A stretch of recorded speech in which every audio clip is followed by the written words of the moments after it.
In the 1990s, residents of Southern California began complaining more and more of strange sounds that seemed to split the sky into pieces. Unidentified black triangles were being noticed in photographs from space, and billions of dollars were allocated in the U.S. Air Force budget, the purpose of which was explained as black programs. Some call it just a coincidence. Others are convinced it's nothing more than Project Aurora, a plane whose existence has been denied for decades. However, as technology developed, there were fewer and fewer excuses why such a device could not exist. So maybe behind the veil of disinformation, there's been a stubborn reality hidden all this time, which they're simply in no hurry to reveal to you and me. The Pentagon's black world, where programs like Aurora are conducted, is not actually a separate, secret military force.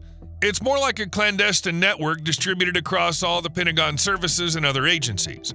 However, the scale of this network can be fully assessed from unclassified Pentagon budget documents, which include general spending and mention of classified programs only in the form of code names or vague general headings with a certain amount next to them. For example, in the Pentagon's budget request for FY 1993, the black budget was about $16 billion, which was 17% of the Pentagon's entire R&D and production budget, and exceeded the budgets of the lion's share of Western countries. While the place for conducting almost all tests related to the most secret programs is traditionally considered to be Groom Lake. But many of you probably know this area under another, more popular name, Area 51. In addition to the many hangars of varying sizes and the surrounding terrain dotted with warnings about the consequences for onlookers, Groom Lake has one very interesting feature: a runway on the bottom of a long, dried lake 6 miles long, which is at least twice as long as the longest runways in the United States. Such an extra long strip can only be intended for one purpose: an aircraft with very high minimum flight speeds. But the U.S. Air Force, of course, denies that Aurora or any other high-speed craft is among the secrets lurking in the Nevada desert. About a year and a half after the SR-71 Blackbird was officially retired, one June morning in 1991, a deafening sonic boom rolled across the Southern California basin. It was loud enough to make locals nervous about an earthquake. Seismologists were quick to reassure everyone that it was definitely not a natural phenomenon, strategically failing to mention that the June 1991 hum and other hums they tracked a little later, between October 1991 and June 1992, were caused by an unknown aircraft traveling at Mach 3 to 4, or 2,000 to 2,650 miles per hour. So maybe seismologists picked up vibrations from the shuttle? Well, firstly, the shuttle flies much faster during re-entry, and secondly, no shuttles landed on those dates.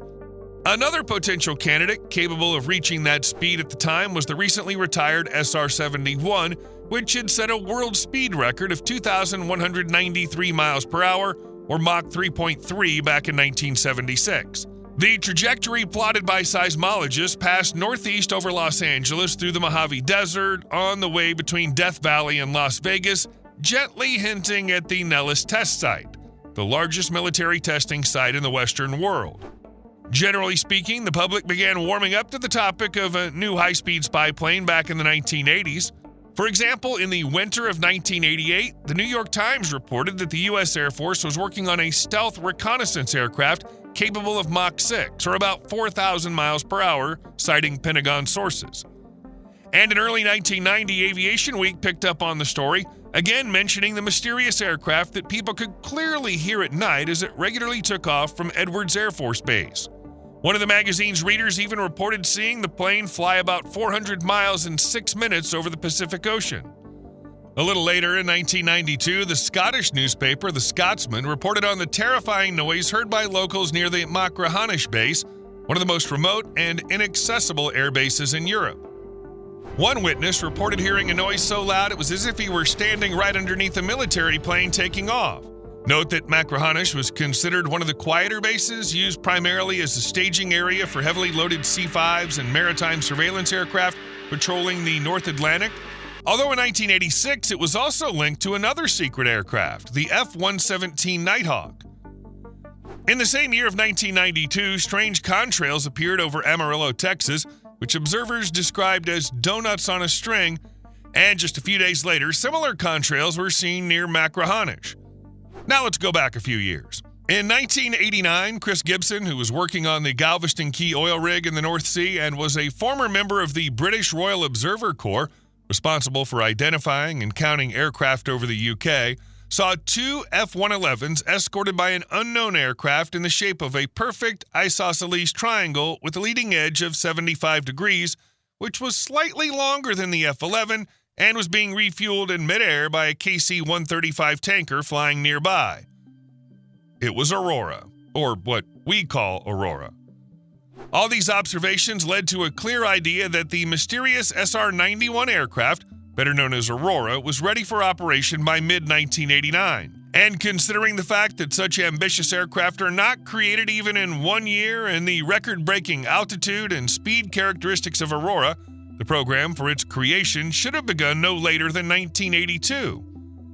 The Reagan administration, which took office in 1981, discovered that it had the technological foundations to build a hypersonic aircraft. The SR-71 had already flown thousands of covert missions over China, North Vietnam, the Middle East, and regularly circled the Soviet Union, never fully violating Eisenhower's overflight ban, but constantly irritating Soviet air defenses. According to various sources, between 800 and 4,000 missiles were fired at the Blackbird, and not a single one of them was even scratched. However, enemy air defenses were also developing, so the U.S. felt the need for an aircraft with a higher speed and altitude ceiling than the legendary SR-71 so that it could easily go beyond the range of any existing enemy missile. The most likely contractor for such a project was Lockheed Martin Skunk Works, which had previously given us many unique secret devices. The key factor in the hypersonic Aurora was not so much its hypersonic mode and engine, which can operate equally efficiently at different speeds, but its thermal regulation. Skin friction pumps thermal energy into the aircraft, and it must be pumped out if your aircraft is to have any endurance. The only way to do this is to heat the fuel before it enters the engine and dump the heat overboard through the exhaust pipe. Simply put, the cooling capacity of the fuel must be used intelligently and efficiently. Otherwise, the SR-91's range and endurance would be limited by heat rather than its fuel capacity. And let's not put aside the importance of using high-temperature materials. You don't want to see your plane's wings melting from the cockpit at hypersonic speeds, do you? The critical moment for the accelerator was the transonic zone in the region of Mach 1. The Aurora's fuel load is likely extremely high given the need for long-range espionage flight. That is, the craft is full of fuel. The ramjet cycle's barely working and the drag hits a hump. Even the streamlined SR-71 normally dives through the transonic regime so as to break through it faster and save fuel. The turbo ramjet engine, in which the ramjet and turbojet share an inlet and nozzle, and the ramjet's combustion chamber also serves as an afterburner, was an excellent solution to the SR-91's booster problem. The Blackbird J58 engine came close to this solution since it bypassed most of the airflow during cruise flight over the empty engine. In a real turbo ramjet engine, the process continues further and the turbojet section is completely switched off at cruising speeds. However, the problem with this approach is that the turbojet engine and the variable inlet and nozzle are dead weight and extra weight in cruise flight. After all, turbojet engines are, frankly speaking, not small since they must be powerful enough for takeoff, climb, and transonic acceleration. So a behemoth like the Aurora would require at least 4 large fighter engines. Like the Blackbird, the Aurora will likely require a 2-person crew in the cockpit, a pilot and reconnaissance systems operator, RSO. As for visibility, the SR-91 has very little of it since a conventional windshield would create too much drag and would heat up wildly when flying at colossal speeds. On the other hand, does visibility matter when you're going at more than a mile a second? By the time the pilot's eye can see anything, it's too late to do anything about it. Instead, the pilot will be in charge of the mission, monitoring the aircraft and its systems, the flight path on large displays, and his most important task will be dealing with emergencies. For example, upper air temperature differences, whether over the target area or refueling zone, and problems with the flight systems. The RSO, in turn, will be responsible for sensors, radars, and spy equipment. As time went on, Aurora became increasingly mythologized until in 2017, Skunkworks CEO Rob Weiss indirectly confirmed the existence of a hypersonic research project, adding that the technology had matured and the team was now working on launching a hypersonic aircraft. It remains to be seen whether he was talking about Aurora or about the SR-72 hypersonic vehicle being developed in the depths of Lockheed Martin, which has already earned the nickname Son of Blackbird. Or is this the same SR-72, what has been developed and tested over the past 30 years within the framework of the Aurora project? Time will tell, and we, in turn, will definitely let you know about it. What do you think? Was the SR-72 the same mysterious Aurora that frightened onlookers in different parts of the world back in the 1990s? Share your guesses in the comments below. And if you enjoyed the video, please leave a like, subscribe to the channel, and hit that notification bell for more content like today's. Thanks for watching, and we'll see you in the next one.